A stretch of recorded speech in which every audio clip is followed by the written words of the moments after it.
आज से आज की बात का शो आप देख सकेंगे 8:30 बजे से। दो तीन बातें जो हम सबके लिए इंपॉर्टेंट है वो ये कि पहले तो क्या अब इसको हम पक्की डील माने कि हो गया भाई अब शांति रहेगी, या इजराइल फिर कुछ ऐसा कर देगा। वहां से जो आवाजें आ रही हैं वो खुश नहीं है बिल्कुल भी, वो बहुत नाराज है। उनकी एक मंत्री का मैं भी आपको बयान सुनाऊंगा, उनको सुन के तो ऐसा लगा कि जैसे मतलब अब ट्रंप से भी रिश्ते खत्म होने वाले हैं। हाँ बिल्कुल।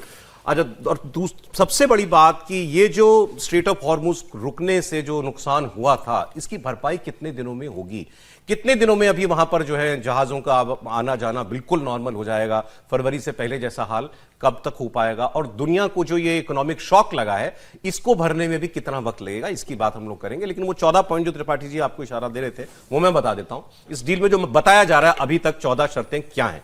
तो पहली शर्त तो यह है कि लेबनान समेत हर जगह परमानेंट युद्ध विराम, इसको अमेरिका ने मान लिया है। मतलब अमेरिका ने इजराइल की तरफ से एक तरीके से हामी भर दिया कि लेबनान में भी कुछ नहीं करेगा इजराइल। डील की शर्तों के मुताबिक अमेरिका ईरान के इंटरनल मैटर्स में दखल नहीं देगा। 30 दिन के अंदर वो अपना ब्लॉकेड हटाएगा। ईरान के आसपास के इलाकों से अमेरिका की सेना हटेगी। 30 दिन के अंदर ईरान स्ट्रेट ऑफ हॉर्मुज खोल देगा। इसमें एक ट्विस्ट है, ईरान कह रहा है कि वो अपने तय नियमों के हिसाब से हॉर्मुज चलाएगा। ईरान के तेल पेट्रोकेमिकल प्रोडक्ट्स पर लगी सैंक्शंस हटेंगी। बातचीत के दौरान अमेरिका और उसके सहयोगी देश ईरान के पुनर्निर्माण के लिए $300 अरब के निवेश का ब्यौरा देंगे। ईरान ने भरोसा दिया है कि वो नॉन प्रोलिफरेशन ट्रीटी के तहत परमाणु हथियार नहीं बनाने की अपनी कमिटमेंट दोहराएगा। और इसके साथ ही बातचीत के बीच में न अमेरिकी इलाके में सैन्य ताकत बढ़ाएंगे न सैंक्शंस लगाएंगे। और डील का एक और अहम पॉइंट यह है कि ईरान की $24 अरब की फ्रीज संपत्ति उसको वापस लौटाई जाएगी, जिसमें से $12 अरब बातचीत शुरू होने से पहले रिलीज होंगे। और जो बाकी परमाणु मुद्दे हैं उन पर अंतिम समझौते और सारे सैंक्शंस हटाने के लिए 60 दिन का वक्त दिया गया है, जिसमें बातचीत होगी दोनों देशों के बीच में। और समझौते के पालन और इसे लागू करने की निगरानी के लिए एक सुपरवाइजरी मैकेनिज्म बनाया जाएगा।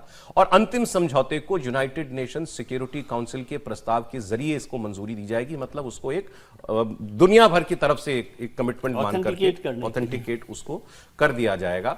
अब ये देखिए कि ईरान इन सारी बातों पर अभी ऑफिशियली कुछ स्टेटमेंट दे दे। ट्रंप ने तो ऑफिशियल बयान दे दिया है, लेकिन उनकी तरफ से अभी कुछ इसके बारे में कहा नहीं गया है। सर, लग रहा है कि दुनिया का संकट टल गया?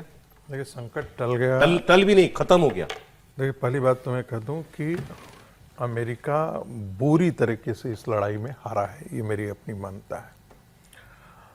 जो $300 बिलियन इन्वेस्टमेंट की बात थी, तो ये तो सामान्य समझौता करके भी किया जा सकता था।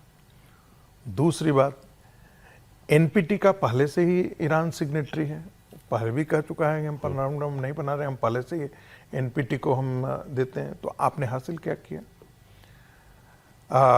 बाकी जो चीज़ें शर्तें आज के दिन में है वो ईरान के पक्ष में ज़्यादा है, अमेरिका के पक्ष में कम है। आप क्या कमिटमेंट करके आए हैं कि हिजबुल्लाह की ताकत कोई इजराइल खत्म ना करे, हिजबुल्लाह का प्रभाव फिर से वहां पर बढ़े। सब कोई जानता है कि लेबनान के अंदर हिजबुल्लाह जो है एक पैरेलल एडमिनिस्ट्रेशन चलाता है, एक पैरेलल फोर्स के तौर पे काम करता है जी। और वो एक टेररिस्ट ऑर्गेनाइजेशन किस दिन इजराइल पर अटैक करेगा इसकी कोई गारंटी नहीं है। हाँ, इजराइल भी रिटेलिएट करेगा, लेकिन आपने क्या दिया कि एक कैंसर के सेल को आप बढ़ने के लिए आपने छोड़ दिया है, उस पर आप समझौता करके आ गए हैं। जो भी चीजें आज है, अमेरिका युद्ध से पहले कहां खड़ा था और युद्ध के बाद कहां खड़ा है, क्या इससे प्राप्त किया, यह महत्वपूर्ण सवाल है। दूसरा इंपॉर्टेंट है, क्यों ऐसा हुआ, अमेरिका क्यों ऐसा कर पाया? अमेरिका इसलिए ऐसा कर पाया कि अमेरिका की जो स्ट्रेट ऑफ हॉर्मुज था वो ईरान के लिए न्यूक्लियर बॉम्ब जैसा काम किया। बिल्कुल। दूसरी बात, जो एक कहते हैं ना कि सॉफ्ट टारगेट आपका क्या था, अमेरिका की जितनी बड़ी बड़ी कंपनियां थी सब इन्वेस्टमेंट कहां किया हुआ था? तो कतर के अंदर किया हुआ था, बहरीन के अंदर था, खाड़ी के देशों के अंदर था। खाड़ी के अंदर, खाड़ी के देशों पर आपने थर्ड और पैट्रियट मिसाइल आपने लगा रखी थी ताकि उनके डिफेंस देश। इन सुरक्षा के बावजूद भी सुरक्षा भेद करके अमेरिका को जाकर के पीटा उसने, ईरान ने मारा, उनके बॉम्बिंग किए, वहां पे मिसाइल दागे, वहां से मिसाइल उसको हिट किया। और उनकी कराह ने इनको मजबूर कर दिया कि अब किसी भी हालत में हमको समझौते की टेबल पर आना है। मेरा मानना है अमेरिका के लिए समझौते पर आना ज्यादा जरूरी था ईरान के बजाय। ज्यादा डेस्परेट ट्रंप थे, ज्यादा डेस्परेट ट्रंप थे। और इसका प्रमाण क्या है, कैसे आप कहेंगे? मुझे नहीं लगता है कि दुनिया के अंदर किसी भी राष्ट्राध्यक्ष ने किसी युद्ध के बारे में अपने ट्विटर अकाउंट पर जाकर के प्रतिदिन इस प्रकार से बात किया हो। और वो हर समय डेस्परेशन दिखाता था कि हम शांति चाहते हैं, हम समझौते के साथ जाना लेकिन चाहते सर हैं। एक चीज हम लोग मिस कर रहे हैं, ये जो अभी जो 4-5 दिन जो बॉम्बिंग, 2 दिन बॉम्बिंग की अमेरिका ने, तो ट्रंप ने ये कहा ना कि ये लोग डिली डेलिंग कर रहे हैं, नहीं आ रहे हैं मेज पर, फाइनल बात नहीं कर रहे हैं, और उसने मारा जाकर के 2 दिन खूब पीटा, और इस बात सही है। उसके बाद ईरान आ गया टेबल पे। सर एक लाइन बिल्कुल सही कहा। मुझे लगता है कि इस आज की ये जो समझौता हुआ और जिसमें $300 बिलियन की बात अमेरिका ने की है, इससे ये साफ हो गया कि ये युद्ध क्यों लड़ा। और अब आप समझिए कि अमेरिका के झंडे के तले एक और देश आ गया, वो है ईरान।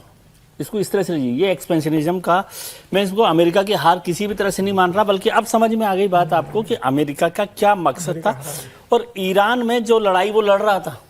मैं ऐसे कह दूं सर, पॉलिटिकल भाषा ज्यादा समझ में आती है।